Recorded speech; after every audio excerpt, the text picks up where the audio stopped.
Bonjour à toutes et à tous, merci de nous rejoindre sur la chaîne.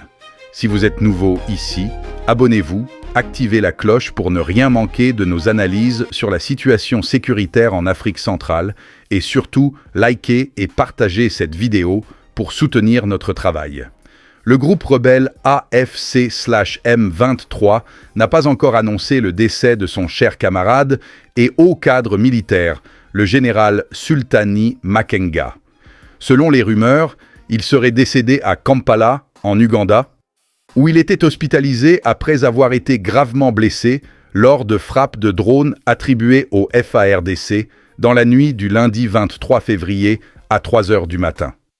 Si cette information est confirmée, il s'agirait d'un tournant stratégique majeur dans le conflit qui secoue l'Est de la Democratic Republic of the Congo. Mais que sait-on réellement? Quelles pourraient être les conséquences?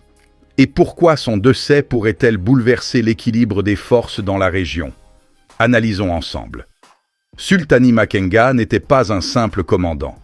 Il était considéré comme le chef militaire historique du M23, un homme clé dans la structuration et la stratégie du mouvement rebelle depuis sa résurgence.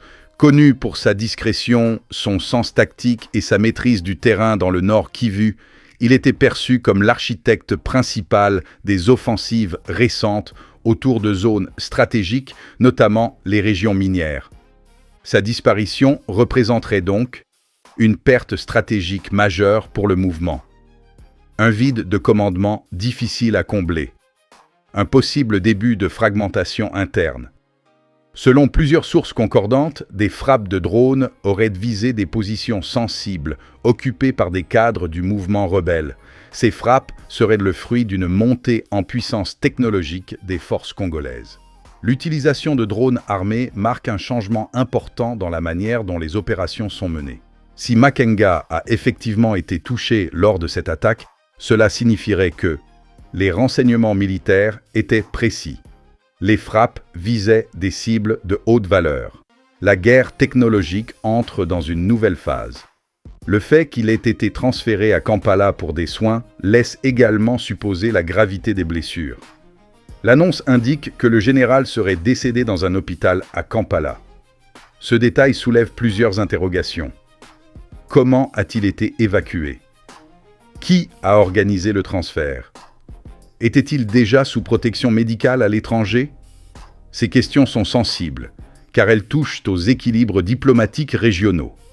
Si le décès est confirmé, le mouvement rebelle pourrait traverser une période d'incertitude. 3 scénarios sont possibles. 1. Fragmentation interne. Sans leader charismatique, des rivalités pourraient émerger. 2. Radicalisation. Pour montrer qu'il reste fort, le mouvement pourrait intensifier ses offensives. 3. Reconfiguration stratégique. Un nouveau commandement pourrait adopter une approche différente, soit plus politique, soit plus militaire. Tout dépendra de la structure interne actuelle et de la loyauté des différents commandants. Du côté des forces congolaises, si l'information est confirmée, ce serait une victoire stratégique majeure. Cela démontrerait une montée en capacité technologique, une amélioration du renseignement militaire, une capacité à frapper des cibles de haut niveau. Mais attention, dans les conflits asymétriques, la disparition d'un leader ne signifie pas forcément la fin du mouvement. L'histoire des rébellions en Afrique centrale montre que les structures peuvent survivre à leur chef. La région des Grands Lacs est extrêmement sensible. Une annonce de cette ampleur pourrait créer des tensions diplomatiques, modifier les alliances régionales, accélérer des initiatives de médiation. La communauté internationale observera avec attention les développements des prochains jours. Il est important de souligner que dans les conflits armés, l'information est aussi une arme. Les annonces de décès de hauts responsables peuvent parfois être stratégiques, servir à protéger une figure clé, ou encore préparer une transition interne. Pour le moment, aucune confirmation indépendante complète n'a été rendue publique. La prudence reste donc de mise. Au-delà de la figure de Makenga, cet épisode confirme une chose. La guerre à l'est de la RDC entre dans une nouvelle ère. Les frappes ciblées par drones changent. La nature des combats, la sécurité des dirigeants rebelles, l'équilibre stratégique. Cela pourrait réduire la mobilité des cadres militaires et transformer la manière dont les opérations sont planifiées. La mort probable du général Sultani Makenga marque peut-être un moment historique dans le conflit à l'est de la RDC. Mais plusieurs questions restent en suspens. L'annonce sera-t-elle confirmée officiellement? Qui prendra le relais? Le conflit va-t-il s'intensifier ou s'apaiser? Une chose est sûre, les prochains jours seront décisifs.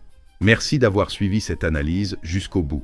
Si vous avez trouvé cette vidéo informative, likez, commentez votre analyse. Partagez autour de vous. Et surtout, abonnez-vous pour ne rien manquer des prochaines mises à jour. À très bientôt pour une nouvelle édition d'Analyse stratégique.